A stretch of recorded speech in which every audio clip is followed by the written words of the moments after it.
Did you know that 1 in 6 Americans could get sick from food poisoning this year alone? Food poisoning not only sends more than 100,000 Americans to the hospital each year, it can also have long-term health consequences. Well, with the holidays just around the corner, there's no better time than right now to talk about food safety. Coming up on this edition of At Issue, we'll be talking with Mary Wright from the University of Illinois Extension Office about the ways we can all have a safe and delicious holiday feast. Don't go away, we'll be right back.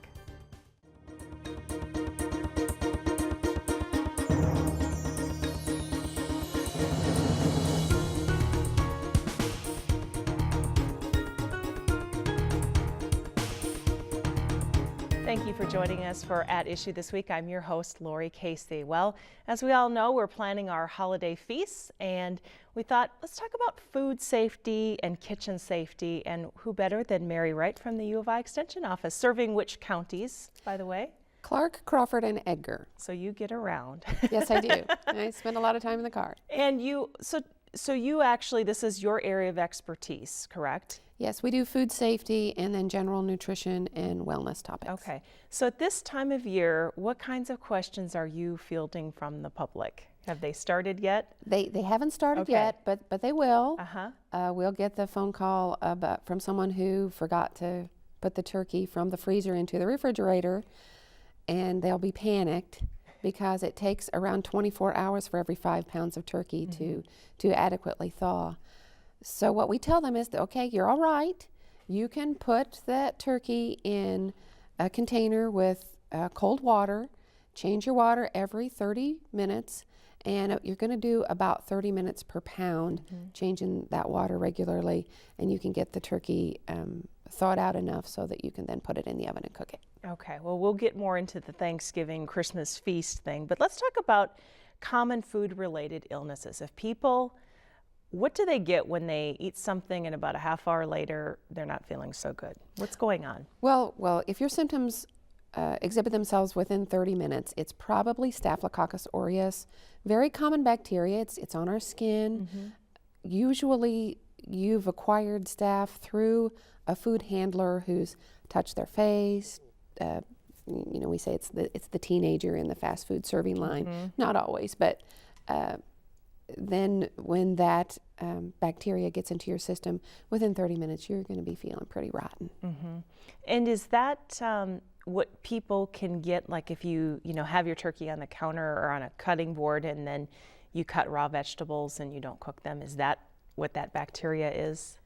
No, that would be something else. You just described a scenario that just made me shudder. Always use separate cutting boards. Yes. But poultry is associated with a bacteria called salmonella. Okay. And those symptoms range from the common diarrhea, vomiting, to more serious long-term effects.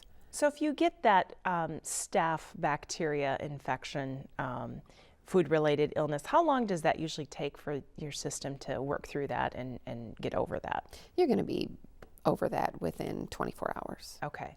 So let's move on to more serious food-related illnesses. Do you want to talk about some of those and what they're called and what are kind of the origins of some of those? Sure. Well, we're talking about turkey. So salmonella is associated with poultry or eggs. And the good news about salmonella is that it can be killed through proper cooking techniques. So you don't need to never eat poultry again. Right. Just make sure you're cooking it adequately. The other thing with salmonella and poultry or any raw meat really is the USDA no longer recommends that we wash our meat before we cook it. Okay. And I know years ago we used to rinse the meat in the sink. Rinse the turkey off. Rinse the turkey off, pat it dry. Well, for one thing, if you're dealing with a 20-pound turkey, you're trying to wrestle that thing into your sink. Any place that the water touches is going to bounce particles off of that turkey skin. So then those particles are going to get in your sink, they're going to be on your counter. It's going to go farther than you think. So it's best just to remove the turkey or the other poultry or any raw meat from the wrapping, put it in your cooking pan and cook it Because the heat from the oven is going to kill that bacteria. Right. It's going to kill the bacteria. Okay. So that's the important thing when you're dealing with the raw meats. The salmonellas and your E. coli's, they're killed with heat. So just make sure you're cooking your food to the adequate temperatures. Okay. So from that, we've heard of listeria. Where does that come from? Listeria is a kind of a dangerous bug. Partly because it can exist in what they call a biofilm, something that can be as small as 1 cell thick on the drain of a floor, perhaps, in a vent. The other thing about listeria is that it survives at colder temperatures. Okay. Usually bacteria are diminished underneath 41 degrees, but listeria can survive in the refrigerator. That's why we hear of it in the soft cheeses, in lunch meat, and that's why pregnant women are not encouraged to eat the lunch meat or the soft cheeses. Okay. And then the last, or one of the, probably the most serious, is botulism. Botulism is very frightening, very rare, Yes. but very frightening. Most often associated with home canned fruits and vegetables, mostly vegetables. It's an anaerobic bacteria, which means it survives without oxygen. The symptoms of botulism are blurred vision, double vision. It's a nervous system bacteria. So if you've eaten any kind of home canned food or even garlic and oil, you'll see that sometimes at restaurants. So you just want to be careful of those things. If you have those symptoms, go to the hospital immediately. Okay. Because it is very, very serious. So probably not going to get botulism. Probably not. During the holidays. But if you went down and, maybe your grandma's pantry and, pulled out some canned goods from 20 years ago that she canned. Right, and the lid was kind of, expanded. Yeah, don't do that. Don't do that. All right. Do it. So there are 4 things to remember when doing food safety: clean, separate, cook, and chill. Yes. So let's talk about clean. Now we just found out that you don't have to wash the turkey. Don't wash the turkey, but wash everything else. Right. Wash your countertops, wash your sinks, make sure your cutting boards and your utensils are all very clean. Wash your hands. Right. Particularly, most illnesses are transported on our hands. So keep your hands clean. Let me ask you real quick. You said about cutting boards. Cutting boards is wood or plastic. That is kind of, does a wooden cutting board hold more of that bacteria and things in it? If it's a hardwood, a hard maple, okay, it's still considered safe. All right. Probably more expensive than your plastic one that you can throw out every now and again, just to make sure that it's safe. Okay. Any cutting board that is deeply grooved with knife marks, if it's a wooden one, you're going to want to sand those out. Okay. I think maybe some of our harder man-made materials you can sand, but probably it's best just to throw them out. So clean your hands, clean the work area. Yes, and then if you want to sanitize, all you need is a tablespoon of bleach per gallon of water. Okay. You don't need to be. You don't need. No, all you're going to do is eat up your washcloth with that. Okay. So just a tablespoon of bleach per gallon of water. Okay. So start with the clean work area. Let's move on to separate. Separate. Well, like you were saying, and I know you were making a point, the raw turkey on the cutting board that you're then going to put your vegetables for your relish tray. Don't ever do that. The juices from the meat contain the bacteria. If they are contaminated, if their fresh vegetables are contaminated with that juice, you're not going to cook the fresh vegetables. So they don't have what we call a kill step. So the bacteria riding on that celery stick that you're going to then put into the dip, the celery stick's contaminated. You just contaminated the dip that everyone else is going to eat off of. And more than likely, most of you will become sick. So it's a really good idea to have separate cutting boards for different jobs. Maybe you use a red one for meat and a green one for vegetables, and just make that clear in your kitchen. And also, don't use the same knife. Absolutely, don't use the same knife. Yes. All right, so let's move on to cook. Explain, I mean, that's obvious, but why do different meats have different cooking temperatures? That's a really good question, Lori. And it's because the meat most often associated with E. coli, for instance, is ground beef. Now, why then do we have to cook our ground beef to 160 degrees and we can have a steak rare? Yeah, good question. That's a good question. And the reason is, number one, surface area. There's lots of nooks and crannies in ground beef where bacteria can hide. There are only 4 surfaces to a steak. Okay. So that's one. Secondly, if you purchase your ground beef at a supermarket, quite often that has come in already ground at a large plant where several different animals have been processed to make that ground beef. So if one of those animals was contaminated with E. coli, what's going to happen when they commingle all of that ground product? It's going to go all over.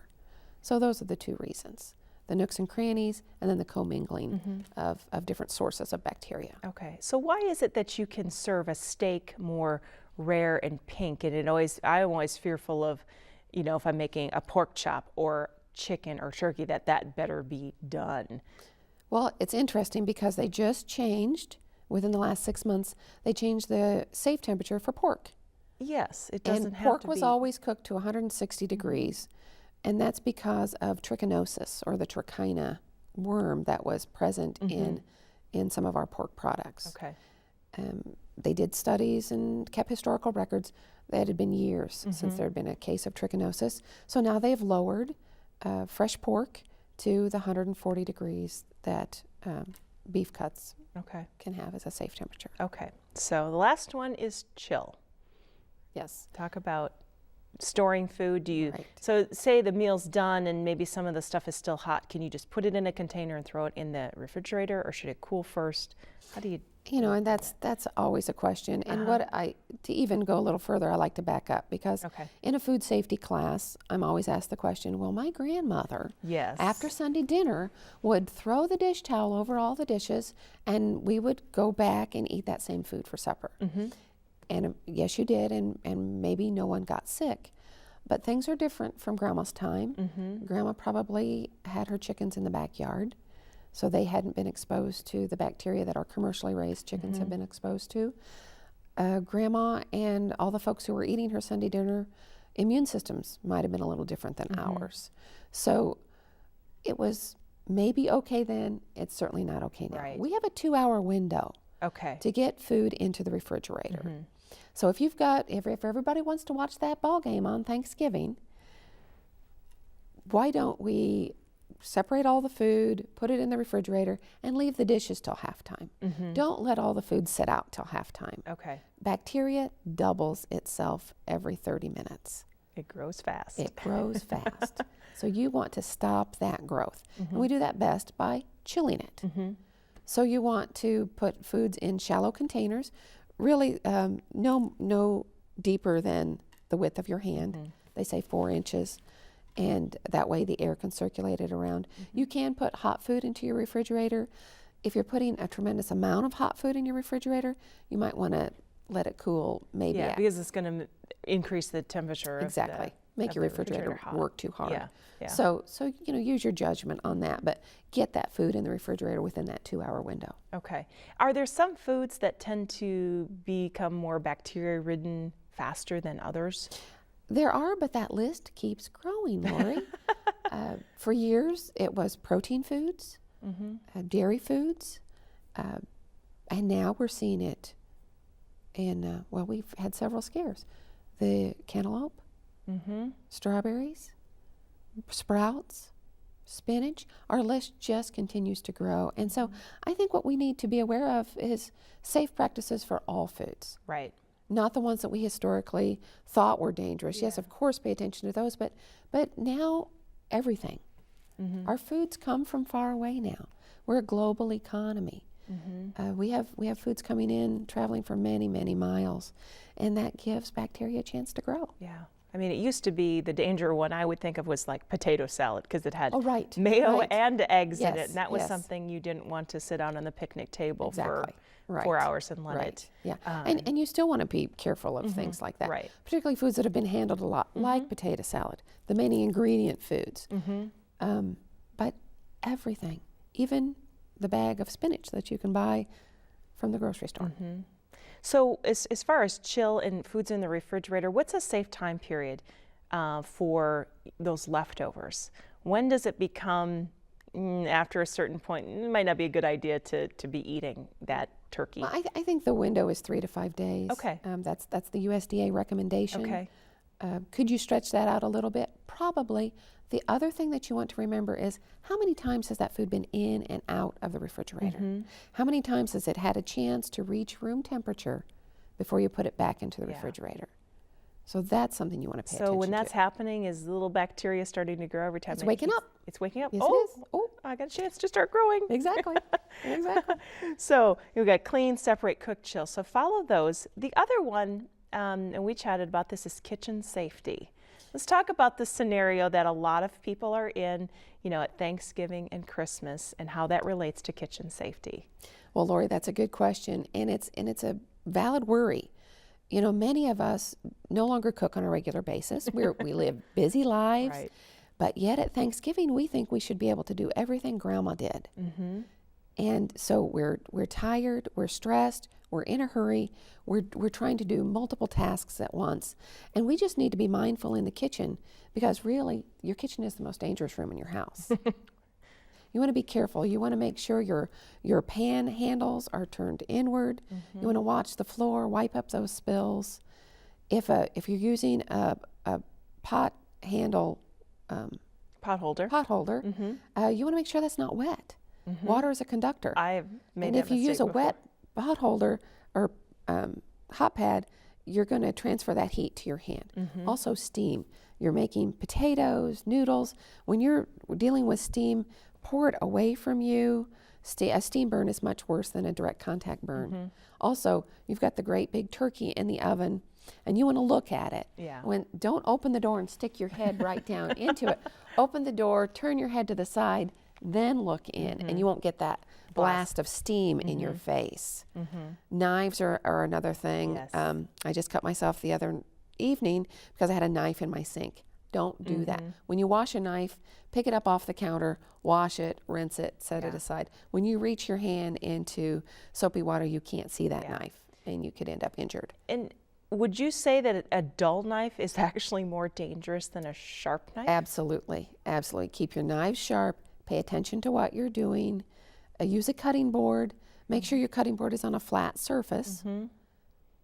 If you're cutting round things like sweet potatoes, trim off those ends and edges so that then you can lay it flat and then use your knife. Because I would imagine the thing with the dull knife is you got to work harder at it. And you're also pressing really hard, and it can slide off the edge. And yeah, I wonder how many people are in the ER on Thanksgiving Day. I'd like to know those statistics too, but I bet it's one of the bigger ER days. I bet it is. So let's talk about another dangerous, it's a fun trend, but it's created, the fire department has come to people's houses on Thanksgiving because this idea of deep frying a turkey has become popular. It has. And you can do it very well, and you can make a delicious turkey, but you need to read your instructions for your cooker. Okay. Make sure your temperature is set right, and make sure that you're allowing enough room in your pot to lower the turkey in, because many of the fires are caused by they underestimate the amount of space the turkey's going to take up. The oil spills over, they have the gas burner underneath, and then they have a fire. Right, because it's like someone getting into a bathtub. Absolutely, you're going to displace the liquid. Right. And how do you handle a grease fire if you do have that? Don't pour water on it. Okay. You want to smother it either with a blanket. You can use soda. Just deprive the fire of oxygen. Because what happens if you throw water on it? It'll explode, and then that's when people get really burned. And the same thing in a kitchen, Absolutely, just a pan in your kitchen. Pan in your kitchen, get that lid on there really quickly. Okay. So let's talk about what do you think, in talking to people, what do you think is the most common mistake people make that could lead to a foodborne illness at a holiday dinner? I think stuffing the turkey is a dangerous thing. Okay, let's talk about that. To stuff or not stuff? To stuff or not is to the stuff? Question. And you can stuff. Go ahead and make your recipe. Stuff your turkey. Don't pack it in there so tightly that there can be no air circulation. Right. Again, the danger zone for bacteria is between 41 degrees and 135 degrees. So if the interior of that stuffing doesn't get above 135 degrees, within an hour or so, you're going to be harboring bacteria in there. You want that stuffing to reach 165 degrees. So that's the important part.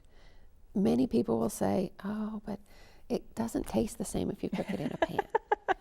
And perhaps that's true, but just make sure that you let enough air circulate and you're getting that temperature up high enough.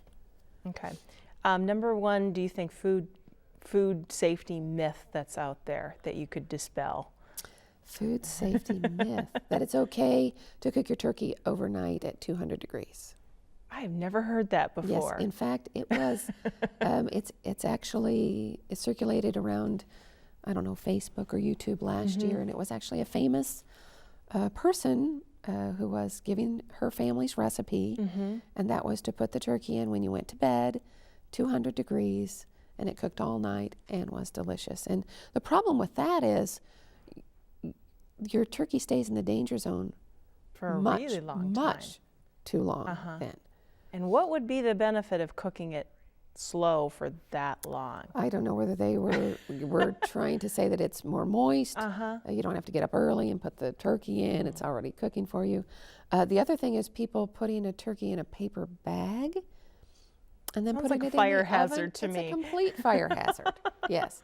You know, there's oils and fat associated with that turkey, and fat and heat can sometimes. I mean, there is the cooking bag that is made right, that for is cooking. made for cooking. That's made, not a a paper bag. grocery bag. Okay, let's talk as we got a few minutes here. In holiday time, it's a great time for offices to have carry-ins and potlucks, and you know, sometimes what do you do to ensure that what you're bringing is safe for your coworkers, and how do you, if you're not sure if your coworkers are, you know, as foods, you know, they're handling it food safely, what are some guidelines for carry-ins, do you think? Well, the motto, Lori, is keep hot foods hot, cold foods cold. And by cold, if you're bringing a salad, you might want to put it on a bed of ice, and then within that 2-hour window, get it into your office refrigerator. Keeping hot foods hot might be a little more difficult, but we have slow cookers now, and even some electric buffet style servers. You want to keep that food at 135 degrees or warmer. So keep those plugged in if you can. Otherwise, watch your serving window. Serve it and then get it in that office. So you would recommend if you're having a potluck at work, that if you bringing like a cold salad or, you know, like potato salad, that you set that on a bowl of ice? Would. Okay. I would. You know, your ambient temperature in your office is ideal for bacterial growth. So you want to discourage that. Okay. So last bit, we just have a few minutes here. Any other things that we need to think about as we're heading into the holiday season and we're working with food that we normally don't work with? I mean, I don't make a turkey, you know, every month. Right. And I think what I would like to remind people, you know, the important thing about Thanksgiving is the gathering. Right. And maybe you're not going to make Grandma's homemade noodles, but you'll still be able to share Grandma's stories. Sure. Don't stress yourself out to the point of being careless and causing a foodborne illness, or being overworked and having an accident.